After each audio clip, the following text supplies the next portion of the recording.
आपको एक ब्रेक देता हूँ, खबर ब्रेक करता हूँ कि आपसे आज से 5 दिन पहले जो हमारे वजीर खजाना है जनाब इसाक डार साहब, ये कहाँ थे? बशीर मेमन जो साबिक DGFIR है, उसने कितनी बारी रकम इससे ली थी? किसको नहीं पता कि इस शख्स के खिलाफ और बशीर मेमन, इन दोनों के खिलाफ एक अहम तरीन इंक्वायरी, रिजवान डायरेक्टर FIA जो बेचारा शहीद अपनी जिंदगी की बाजी हार गया, वो कर रहा था।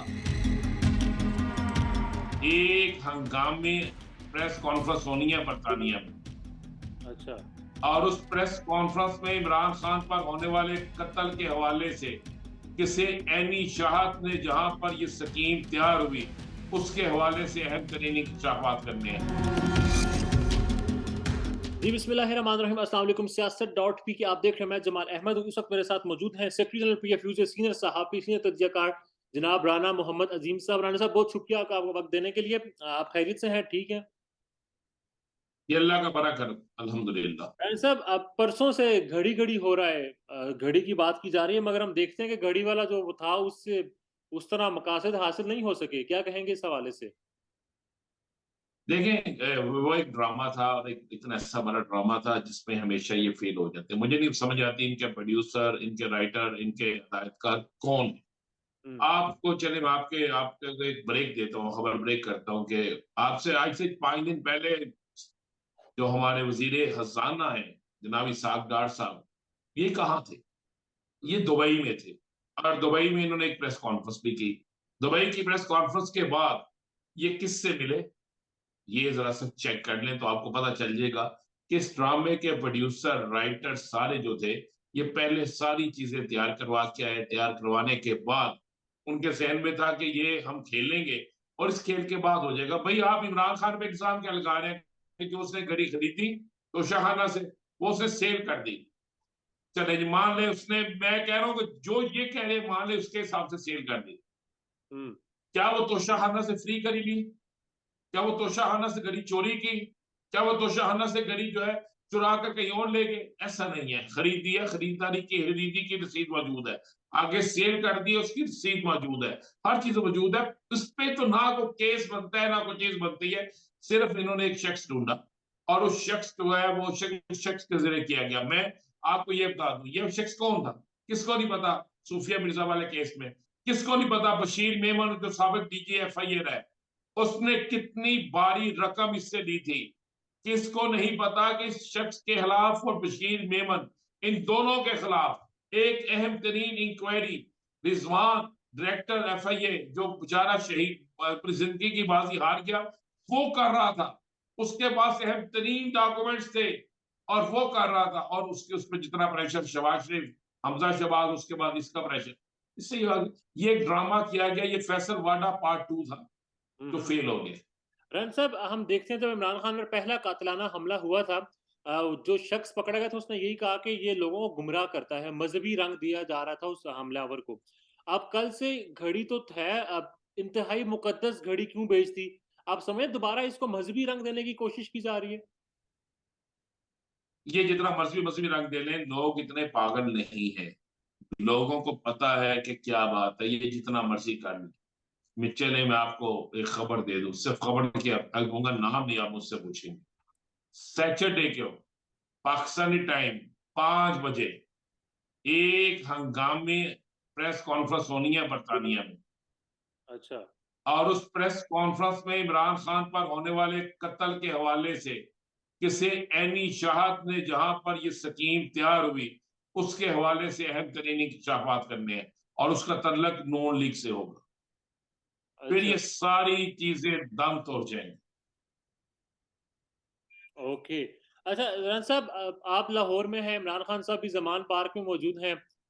फैसल वावड़ा साहब का एक बयान सामने आया कि लॉन्ग मार्च में उतने लोग नहीं हैं, इतने लोग हैं जितने तो मेरे मुलाजिम हैं। वो जो लीडर थे, उनके मार्च में लोग भी नहीं है। ये बयान उस वक्त आता है जब बंदा खौफजदा हो। ये बयान उस वक्त आता है जब उसे कहा जाए अगर बंदे नहीं है रास्ते खोल दे, बंदे नहीं है इस्लामाबाद आने की इजाजत दे दे। फैसल वाडा साहब को आजकल इस्लामाबाद और पिंडी वालों के करीब तरीन है, तो क्यों नहीं इजाजत दिला देते? हम्म। फैसल वाडा साहब को किस चीज की फिक्र है? वेट तो करे जरा, इंतजार तो करे। इतने लोग आएंगे जितना कुछ सोच नहीं सकता। और फिर बहुत से लोग जो है वो रुखसती के लिए उन्होंने टिकटें कटवा ली हुई है। बहुत से, आप जरा आज सिर्फ चेक कर लें कि कितने लोगों ने टिकटें कटवाई हुई हैं, कितने हुकूमती लोगों ने, कितने उन लोगों ने जो किसी के सहूलतकार बने, कितने वो लोग जो गद्दारी के जुमरे में आए। हम्म। किसने किस जगह की कहाँ कहाँ पे टिकट कटवा ली है। फैसल वाडा साहब बड़े, मेरे लिए बड़े मोअज़्ज़ज़ हैं, मैं उनकी बड़ी इज्जत करता हूँ। फैसल वाडा साहब को गरीदा फारूकी साहब के साथ में गिनती सिखाना पड़ेगी। गलती दरअसल दोनों की गिनती जो है ना वो बड़ी हल्की से अच्छा, कमजोर है। रन साहब, अब इस वक्त एक अहम तैनाती होनी और उसी के हवाले से बहुत बातें हो रही हैं। एक खबर भी सामने आई थी कि एक तरमीम हो रही है और उस तरमीम का जो फायदा रियाजुल हक साहब से जब बात, उन्होंने यही बताया था जिन्होंने खबर ब्रेक की थी। वो ये कह रहे थे कि इसका लगता है फायदा या जनरल बाजवा साहब को हो सकता है या फिर जनरल आसिम मुनीर साहब को हो सकता है। आर्मी एक्ट 1952 की बात वो कर रहे थे। तरमीम क्या लगता है आपको, हो जाएगी? खबरें चली हैं, बात चली है या नहीं चली?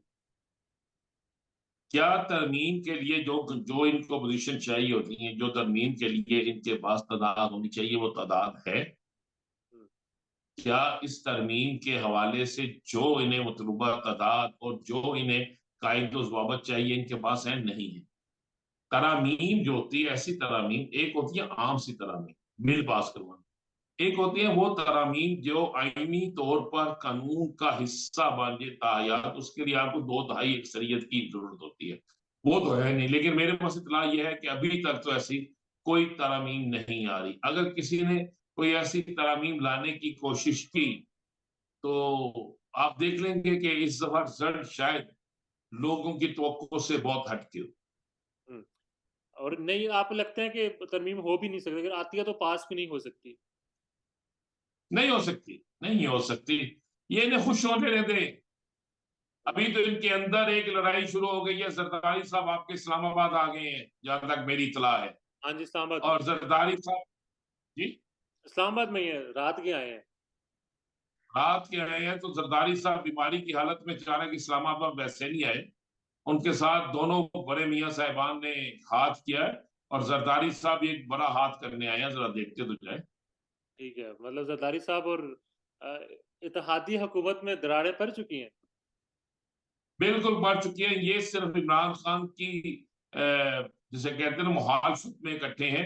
लेकिन उससे ज्यादा मुखालफत एक दूसरे की कर रहे हैं। सिर्फ ताइनाती हो लेने दें, ताइनाती हो लेने दें, उसके बाद देखिएगा कौन किस तरफ भागता है। इमरान खान ने भी यही कहा था कि अब हम बाहर बैठकर सिर्फ देख रहे हैं ये कर क्या रहे हैं तैनाती के हवाले से। और ये भी कहा कि मुझे कोई फर्क नहीं पड़ता। साहब से मुलाकात में खान साहब ने ये कहा था। मेरी आज खान साहब से मुलाकात हुई है, बड़ी डिटेल मुलाकात हुई है। आज भी साथियों से भी मिले हैं, कहता भी मिला हूँ। खान साहब बड़े मुतमईन है। और मैं आपको एक चीज बड़ी क्लियर बता दूं कि इशारे मिल चुके हैं, बल्कि इशारों ही इशारों में बात हो चुकी है। अच्छा। और इशारों ही इशारों में मामला तय भी हो चुके हैं। जो लोग इशारों को तोड़ने की कोशिश कर रहे हैं उनको तवक्को नहीं, इस दफा जुर्माना नहीं, बल्कि गाड़ी भी उनकी बंद होगी और वो खुद भी हवालात के अंदर होंगे। इसलिए बातें इशारों में हो रही है, इशारा तोड़ने वाला फंस जाए। तो फिर मतलब पिंडी नहीं आया जाएगा? देखें, पिंडी तो आया जाएगा। पिंडी आने का वक्त किसी ने देना है। हम्म। ठीक है। अच्छा सर, रान साहब, आखिरी सवाल। इस वक्त जो पाकिस्तान के डिफॉल्ट करने की शरह है वो खौफनाक हद तक बढ़ चुकी है सर। दुआ करे पाकिस्तान डिफॉल्ट ना करे, लेकिन अगर 20 से 25 दिन यही हुकूमत रही, अगर 20 से 25 दिन यही हुकूमत रही हम्म। तो पाकिस्तान, अल्लाह ना करे ऐसा हो, ये डिफॉल्ट भी कर सकता है। और पाकिस्तानी कौम पर एक ऐसा अजाब आने वाला मिनी बजट के हवाले से और एक नए टैक्सेस के हवाले से कि शायद फिर इमरान खान को बाहर निकलने की जरूरत पेश ना आए। फिर लोग इन्हें गिरेबानों से पकड़ के खुद ही निकाल देंगे। कोई वजीर, कोई मशीर, कोई MNA हुकूमती सड़क पे चलने के काबिल नहीं रहेगा। नफरत की वो इंतहा हो जाएगी हम्म। ऐसे ही है। अगर ये 20 से 25 दिन रहे। रान साहब, थैंक यू सो फिर मच। जो मौलाना साहब कहते हैं ना जमीन गर्म है, फिर वाकई जमीन गर्म होगी, लेकिन किसके लिए गर्म होगी ये मौलाना साहब सोच भी नहीं सकते। चले राणा साहब, अब आखिरी मुझे एक कमेंट सिर्फ कर दें। कल जंग ने एक कार्टून छापा था, आज उस पर माजरत भी की है, मगर जिस तरह कार्टून छापा था फ्रंट पेज पर, माजरत किसी अंदरूनी सफ़े पर आई है। ये क्या है, इनका तज़ाद नहीं है ये? मुझे एक बात तो बता दे, क्या जंग ग्रुप की बहुत सी चीजों पे तजाद नहीं है? जंग ग्रुप इस पाकिस्तान के अंदर हुकूमतों को तब्दील करने, हुकूमतों को चलाने, इन मामलात पे अब वो बन चुका है। और जंग ग्रुप ने कल जो कार्टून छापा, वो इंतहाई इंतहाई, मैं तो समझता था उस पे आपके इस्लामाबाद में बैठे जो अरस्तु, बड़े बड़े अरस्तु हैं सहाफी, उनकी तरफ से कोई ट्वीट आएगा, उनकी तरफ से कोई बयान आएगा, उनकी तरफ से कोई पुकार होगी, लेकिन सारे के सारे मुझे लगते हैं कि अपने जमीर को बेचकर या अपने जमीर को किसी का गुलाम बनाकर बैठे हुए हैं, सिर्फ बुक से किसी किसी बुक्स पे बैठे हुए हैं। तो कोई बात नहीं, अंदर छापी या बाहर छापी, अब बहुत से लोगों के बहुत से दिन पूरे होने वाले। Sir, thank you so much Rana साहब, thank you so much. Thank you जी, अल्लाह हाफिज।